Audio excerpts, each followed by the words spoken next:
Families of Israeli hostages have arrived in Australia to send a reminder to our political leaders in Canberra that their loved ones shouldn't be forgotten. 5 family members of Jews who were kidnapped or murdered on October 7 are here to meet with the Australian government.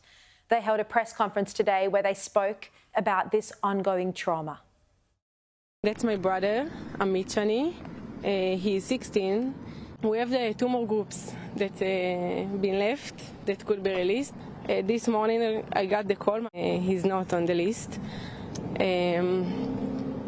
Half of my friends are either kidnapped or dead, and some of them are already been released. And of course, it makes me so happy. But you know, my own blood is there.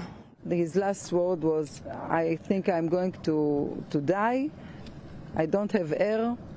I write him that maybe he can open the window, but then he wrote me, "No, they are waiting for me outside. They will kill me."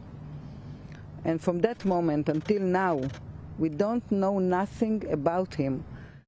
I have 4 friends that were murdered at this party. I have 2 that survived, and Noah is the last one that is like my last hope. Any sense in the dark of someone that maybe can get saved from this horrible thing. And some of these family members will join me live here on the show on Thursday when they're in Sydney. You can hear the anguish in their voices as they bravely campaign while their loved ones are in dark underground tunnels in the control of a genocidal jihadi terror group. Now, my guest now, Idit Ohel, last received a text message from her 22-year-old son at 8 a.m. on the day that Hamas attacked the supernova rave in the desert. The text came from a field shelter where Hamas was throwing in grenades to kill those inside.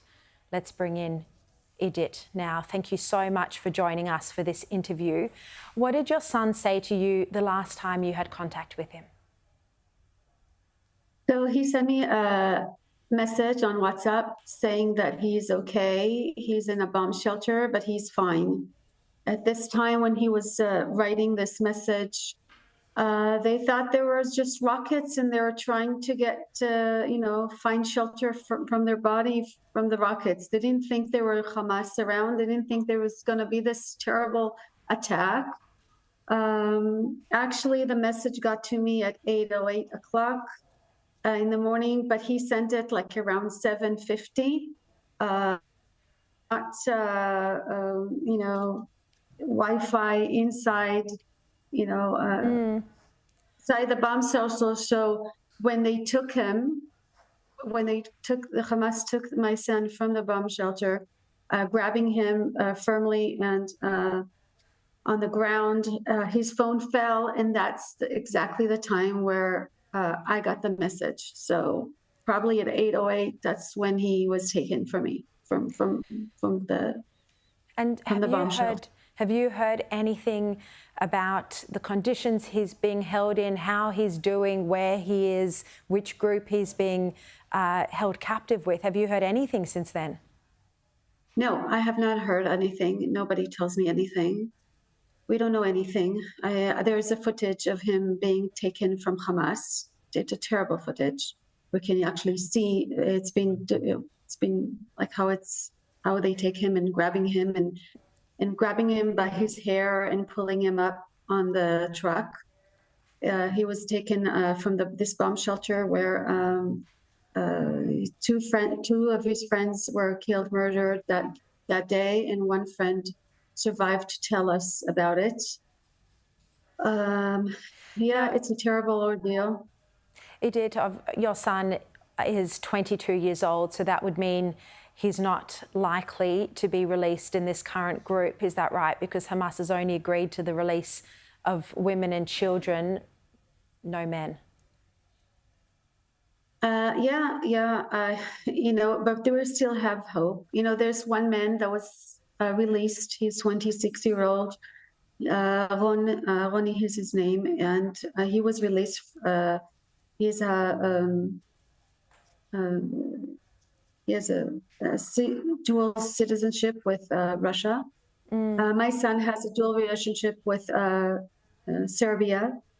I don't know what he means. I don't know if it's helpful, but you know, some things are political or whatever. I have no idea. You know, we're still wishing and hoping that things will be, that somebody will tell us something, or that he will be, that he'll come home, that he'll return. Yeah. Obviously.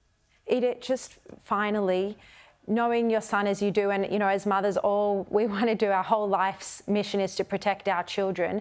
How do you think he'd be coping in there, in those underground tunnels? Listen, we're in our house. We're an optimistic family. I taught him a lot, and he's a strong and person that he always gives to others and helps others. I believe that if he has a purpose in helping others around him in this situation, it will help him cope emotionally with this. I know that he is he gets really good contacts with people, and I think he has hope. And one thing he has that is very important is his music. He plays the piano, he's a musician.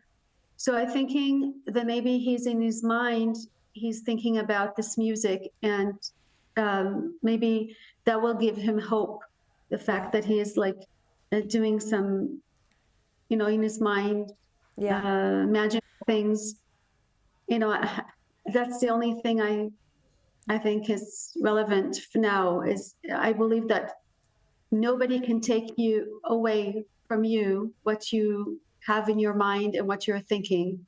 So that's his, and that's his strength. Yeah, so true. Such an important message, Idit. Just know that everyone in Australia, well, all sensible people in Australia, will be thinking of you and praying with you and the other families of the hostages. So thank you so much for joining us.